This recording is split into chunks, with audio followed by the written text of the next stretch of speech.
Hello అండి, నమస్తే. నేను లతా సింగిరెడ్డి.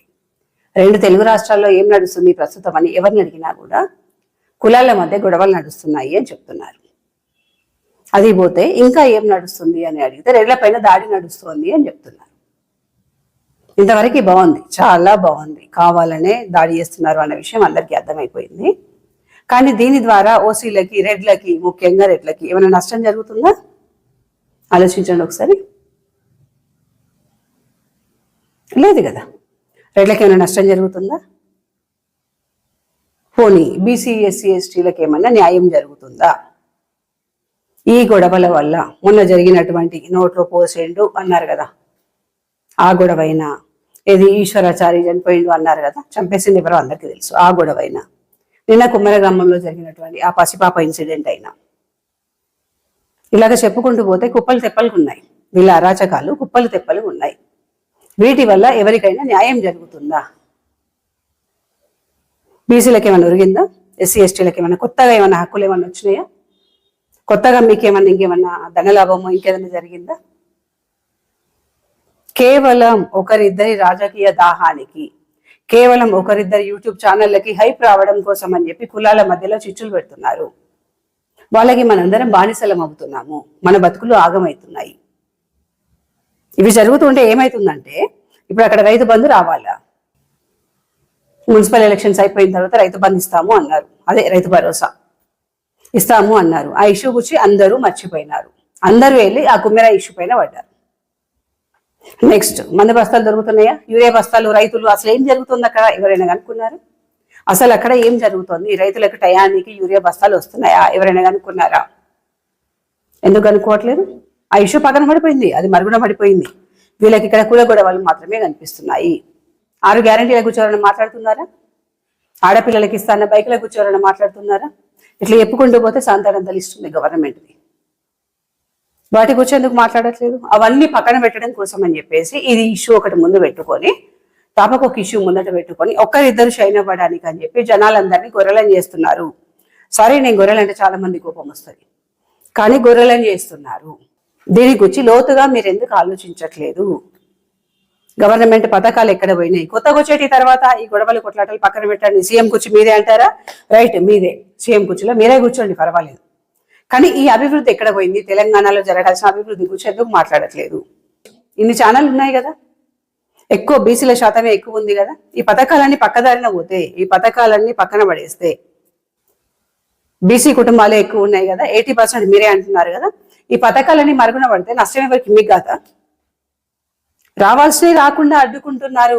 వీళ్ళ చిల్లర గొడవల వల్ల మీకు రావాల్సిన పథకాలని, మీకు రావాల్సిన అవకాశాలని అడ్డుకుంటున్నారు.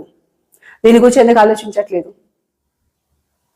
కాంపిటేటివ్ ఎగ్జామ్స్ గురించి ఆలోచించండి. ఉద్యోగ అవకాశాలు ఎందుకు కల్పించట్లేదు అని స్పందించండి. ప్రభుత్వం ఇచ్చిన హామీలు ఎక్కడ పోయినాయని క్వశ్చన్ చేయండి. అవేవి మీకు కనిపించట్లేదా? అసలు అక్కడ ఇష్యూనే జరగని దాన్ని గురించి పట్టుకొని మొత్తుకుంటున్నారు. ఫైనల్ గా మీరు తెలుసుకోవాల్సింది ఏంటి అంటే, ఎవరికి కులంతో పని లేదు. ఫైనల్ గా మనం తెలుసుకోవాల్సింది ఏంటి అంటే, బీసీ అన్నదమ్ములైనా, ఎస్సీ, ఎస్టీ అన్నదమ్ములైనా, అక్క చెల్లెలైనా, ఫైనల్ గా మనం తెలుసుకోవాల్సింది ఏంటి అంటే, ఇక్కడ కులంతో ఎవరికి పని లేదు. మంచిగా గమనించండి, కులంతో ఎవరికి పని లేదు. తెలంగాణలో కాదు, 2 తెలుగు రాష్ట్రాల్లో కాదు, అసలు దేశంలోనే కులంతో ఎవరికి పని లేదు. ఒకప్పుడు గుణం బాగుంటే, నీ గుణం బాగుంటే నీతో నలుగురు ఉంటారు, నీ పక్కన నలుగురు ఉంటారు అని చెప్పేవాళ్ళు మన పెద్దవాళ్ళు. కానీ ఇప్పుడున్న పరిస్థితుల్లో, ఇప్పుడున్నటువంటి ఈ యుగంలో, ఈ కలికాలంలో మన గుణంతో కూడా ఎవరికి పని లేదు. కులము అవసరం లేదు, గుణము అవసరం లేదు. జనాలకి ఏం కావాలా? కేవలం ధనం మాత్రమే కావాలా, ధనం మాత్రమే కావాలా. ఆ ధనాన్ని పోగేసుకోవడానికని, వాళ్ళ స్వార్థానికి, వాళ్ళ స్వలాభానికి తెలంగాణలో ఉన్నటువంటి ప్రజలందరినీ కులపిచ్చోళ్ళని చేసి, కులాల మధ్యలో కులాల కుంపట్లు పెట్టి వాళ్ళు చలి కాసుకుంటూ, కులాల కంపు లేపి వాళ్ళు ఫుర్సత్తుగా ఉంటున్నారు. ఇది ఎందుకు మీకు మైండ్కి తట్టట్లేదు? అసలు మీరు నాయకులు అని చెప్పుకునే మీ వాళ్ళే, మీ దగ్గర కార్ లేదు, మీ దగ్గర బండి లేదు, సైకిల్ మీద పోతారు. వాళ్ళ ఇంటికి వెళ్తే వాళ్ళు అపాయింట్మెంట్ ఇస్తారా? ఒకసారి ట్రై చేయండి. మంచి గుణం ఉంది కదా మీ దగ్గర, మీ కులపోడే కదా, పిలిచి పీటేస్తాడా? ఒకసారి గమనించండి. బెహాడ్ ఎవడో నాకు తెలియదు అని చెప్పి పంపిస్తాడు. అదే మీ ఇంట్లో చిన్న ఇన్సిడెంట్ జరిగిందనుకో, అది కులానికి పనికొచ్చే ఇన్సిడెంట్, అన్న, తమ్మి, అక్క, చెల్లె అని చెప్పి ఊరుకో చదువుకుంటారు. ఎందుకంటే ఆ ఇన్సిడెంట్ అనేది ఆ కుక్కకి బొక్కలాంటిది. వాడికి 4-5 రోజులు టైంపాస్ కోసం సబ్జెక్ట్ దొరికింది కాబట్టి ఎక్కలేని ప్రేమ అంతా చూపిస్తారు. ఎప్పుడో ఎందుకు, నిన్ననే కుమ్మేరాలో ఇన్సిడెంట్ జరిగింది కదా, అక్కడికి ఇంతమంది బీసీలు, ఇంతమంది ఎస్సీ ఎస్టీలు, ఇన్ని కుల సంఘాలు, ఇంతమంది పోయినారు కదా. అట్లనే ఒక బీసీ బిడ్డ నాకు కష్టం వచ్చిందన్న అని చెప్పి అందులో ఉన్న వాళ్ళు ఒక 100 మందికి మెసేజ్ పెట్టండి, నాకు ఒక 1000 రూపాయలు కావాలన్నా నేను కష్టంలో ఉన్నాను అని ఒక మెసేజ్ పెట్టండి. ఎవరైనా ఒక్కరు స్పందిస్తాడేమో చూడండి. అవసరమైతే మీ మెసేజ్ స్క్రీన్ పైన కనిపించగానే దాన్ని అక్కడనే డిలీట్ చేస్తారు. ఓపెన్ చేస్తాయో హెల్ప్ చేయాల్సి వస్తుందేమో, చదివితే ఏమన్నా సహాయం చేయాల్సి వస్తుందేమో, వాడికి 5వ 10వ ఆదుకోవాల్సి వస్తుంది. వాళ్ళకి మీ మీద ప్రేమ కాదు, మీ ఇంట్లో జరిగినటువంటి ఆ చిన్న ఇన్సిడెంట్ని ఇంత వేసి సాంతాడంత వేసి వాళ్ళు పబ్బం గడుపుకోవాలా, వాళ్ళ పక్కన ఇంకో 100 మంది చేరాలా. కుప్పలు తెప్పలుగా వేలల్లో పోతున్నారు కదా జనాలు. ఈ 1000 మంది ఉండగా ఇంకా చిన్న పాప హాస్పిటల్లో 2 నెలల నుంచి ట్రీట్మెంట్ ఇప్పిస్తున్నారంట, డబ్బులు లేక కష్టపడుతున్నారట. ఎందుకు ఎవరు హెల్ప్ చేయలేదు? అందుకే చెప్తున్నాను, కులం ఎక్కడా లేదు, కులంతో పని లేదు. మీ గుణం మంచిదా చెడ్డదా అన్నది 100లో ఎవడో ఒకరిద్దరు చూస్తారేమో, ఆ గుణం అక్కడక్కడ పనికొస్తుందేమో, కానీ ధనం మాత్రం చేతిలో ఉండాలా. మీ దగ్గర డబ్బు ఉంటేనే 10 మంది మీ వెంట ఉంటారు.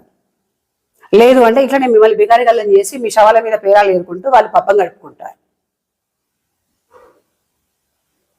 మీ గుణం ఎంత మంచిదైనప్పటికీ, ఇప్పుడు ఈ అమ్మాయి ఉంది కదా, ఇన్సిడెంట్ జరిగింది అంటే ఇంతమంది ఆ ఇంటికి పోయినారు. అదే అమ్మాయి రేపొద్దున సర్పంచ్ గాను, ఎంపీటీసీ గాను, జడ్పీటీసీ గాను పోటీ చేస్తే వీళ్ళందరూ ఓట్లు వేస్తారా? మీరు కరెక్ట్గా ఓట్లు వేసినాక వాళ్ళు ఎందుకు ఓడిపోతున్నారు? అంటే గెలిస్తే ఎక్కడ పైకి వస్తుందో, అయ్యో ఆమె గెలిస్తే ఎక్కడ పైకి వస్తుందో, వద్దొద్దు అని చెప్పి ఆమెను అక్కడే దొక్కి పెడతారు. ఆమె గెలిస్తే వీళ్ళకేం లాభం లేదు కదా. అదే ఇన్సిడెంట్ అయితే వీళ్ళు వాడుకుంటే వీళ్ళకి హైప్ వస్తారు. అందుకే వాళ్ళ అవసరానికి వాళ్ళు ఎగేయంగానే మీరు ఎగిరి ఎగిరి ఎగిరి పడకండి.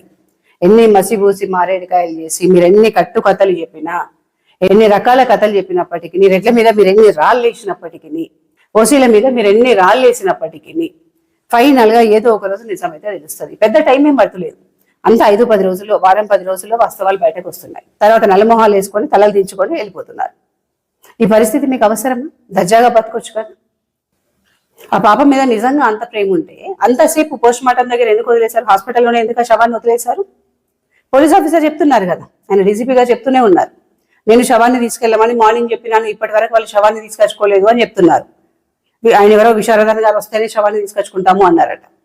మీ బిడ్డ మీద మీకు అంత ప్రేమ ఉంటే నిజంగా అక్కడికి వెళ్ళినటువంటి జనాలకి ఆ ఆడపిల్ల మీద, ఆ ఆడబిడ్డ మీద, ఆ పసికందు మీద అంత ప్రేమ ఉంటే పోస్ట్ మార్టం అయిపోగానే ఆ పాప శవాన్ని ఎందుకు తీసుకొచ్చుకోలేదు? అంటే మీకు పాపతో పని లేదు, పాప ఆత్మతో పని లేదు, ఆమె బాడీతో పని లేదు. మీకు రాజకీయం కావాలి, అక్కడ రచ్చ కావాలి అంతే. అందుకే మళ్ళీ చెప్తున్నాను, మనీ మేక్స్ మెనీ థింగ్స్. మీ దగ్గర డబ్బులు ఉంటే అన్ని పనులు అయిపోతాయి. ఎవరు ఎవరిని అవమానించరు. కేవలం ఇక్కడ జరుగుతున్న పోరాటం అంతా డబ్బుల కోసం మాత్రమే, పదవుల కోసం మాత్రమే, ఆ కుర్చీ కోసం మాత్రమే, కులాల కోసం కాదు. కులాల ప్రస్తావన అసలు ఎక్కడ రాదు. కులాల ప్రస్తావన ఎక్కడా లేదు, ఎక్కడ ఊర్లలో తప్ప ఇంకెక్కడా కులాల ప్రస్తావన లేదు. మీకు రెస్పెక్ట్ కావాలి అంటే మీ దగ్గర ధనం ఉండాలి. ధనం ఉంటేనే మీకు రెస్పెక్ట్, ధనం ఉంటేనే మీరు విఐపీలు, ధనం ఉంటేనే మీ గుణాన్ని చూస్తారు. ధనం లేకపోతే మీ గుణం ఎందుకు పనికిరాదు. Thank you.